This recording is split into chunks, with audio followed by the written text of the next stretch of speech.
내년 재보궐선거는 4월 7일에 치러집니다. 이제 6개월 앞으로 다가온 건데요.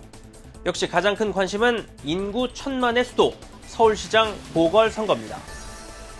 여당인 더불어민주당은 아직 후보를 낼지 여부를 공식적으로 결정하기 전입니다. 성추행 의혹을 받는 민주당 소속 고 박원순 전 시장이 갑작스럽게 숨지면서 이번 보궐선거가 열리게 됐기 때문입니다. 늦지 않게 결정을 하겠습니다. 집권 여당으로서 어떤 것이 책임 있는 처신인가 하는 것이 더 중요한 고민이 될 겁니다. 여당으로서의 책임 있는 처신을 강조한 이낙연 대표, 결국에는 후보를 낼 가능성이 크다는 관측이 나옵니다. 민주당 서울시장 후보로는 박영선 중소벤처기업부 장관과 추미애 법무부 장관, 그리고 원내대표를 지낸 4선의 우상호 의원이 꼽힙니다. 여기에 이번 당대표 선거에 출마해 체급을 올린 것으로 평가받는 재선의 박주민 의원의 이름도 거론됩니다. 제1야당인 국민의힘에서는 현재까지 뚜렷한 서울시장 후보가 보이지 않는 상황입니다.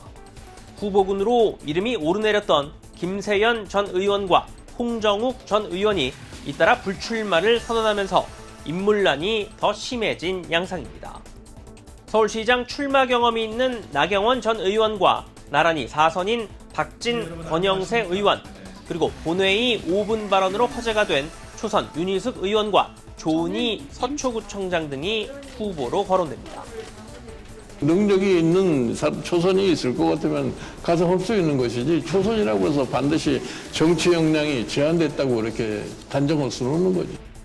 김종인 국민의힘 비대위원장이 연일 선긋기에 나서고 있지만 안철수 국민의당 대표가 야권을 대표해 서울시장 후보로 나올 수 있다는 관측도 여전합니다. 이번에는 부산시장 보궐선거 후보군을 알아보겠습니다. 부산시장 선거 역시 민주당 소속 전임 시장 탓에 치러지게 됐죠. 오거돈 전 시장이 집무실에서 여성 공무원을 성추행한 사실을 시인하고 물러났기 때문인데, 그래서인지 민주당에서는 거론되는 후보가 많지 않습니다. 서울시장과 마찬가지로 민주당의 후보 공천 여부가 정해지지 않은 가운데 이번 총선에서 낙선한 김영춘 국회 사무총장과 김혜영 전 의원의 이름이 나옵니다. 반면 국민의힘의 자천 타천 후보군은 10여 명에 달합니다. 현역 의원 중에서는 부산시장을 지낸 5선의 서병수 의원과 3선의 장재원 의원이 꼽히고, 원외 인사로는 이진복, 박민식, 이현주 전 의원 등과 지난 총선에서 미래통합당 공동선거대책위원장을 맡았던 박형준 동아대 교수도 거론됩니다. 2022년 3월 9일 실시되는 차기 대통령 선거 판세도 알아보겠습니다.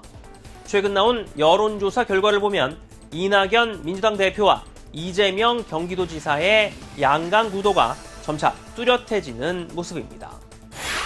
여론조사기관 리얼미터가 지난달 21일부터 닷새간 전국 성인 2,500여 명을 대상으로 차기 대선 주자 선호도를 조사한 결과 이낙연 대표는 22.5%, 이재명 지사는 21.4%로 오차 범위 내 각축전을 벌였습니다. 윤석열 검찰총장이 10.5%로 선호도 3위를 기록했고, 무소속 홍준표 의원 7.2%, 국민의당 안철수 대표 6.5%로 뒤를 이었습니다. 앞서 또 다른 여론조사 기관인 한국갤럽이 지난달 8일부터 4일간 전국 18세 이상 1000여 명을 대상으로 조사한 결과에서도 이 지사 22%, 이 대표 21%의 선호도를 각각 기록해 역시 박빙으로 나타났습니다. 두 조사의 공통적인 특징을 꼽자면 이 대표와 이 지사, 여당 주자 간 치열한 선두 경쟁, 그리고 제1야당인 국민의힘 소속 인사의 이름을 5위권 안에서 찾아볼 수 없다는 점입니다. 김종인 위원장이 당내에서 나올 것으로 확신한다고 했던 대선 후보의 윤곽은 언제쯤 드러날지 궁금해집니다. 지난 4월 총선 기준으로 서울과 부산의 유권자는 전체 4분의 1이 넘는 1,140여만 명입니다. 내년 재보궐선거가 이듬해 열릴 대선 결과를 가늠해 볼 수 있는 리트머스 시험지가 될 거라는 관측이 나오는 이유입니다. 6개월 앞으로 다가온 서울시장과 부산시장 보궐선거에서 승리해 차기 대선의 승기를 잡으려는 정치권의 움직임은 더 분주해질 것으로 보입니다. 지금까지 여의도 풍향기였습니다.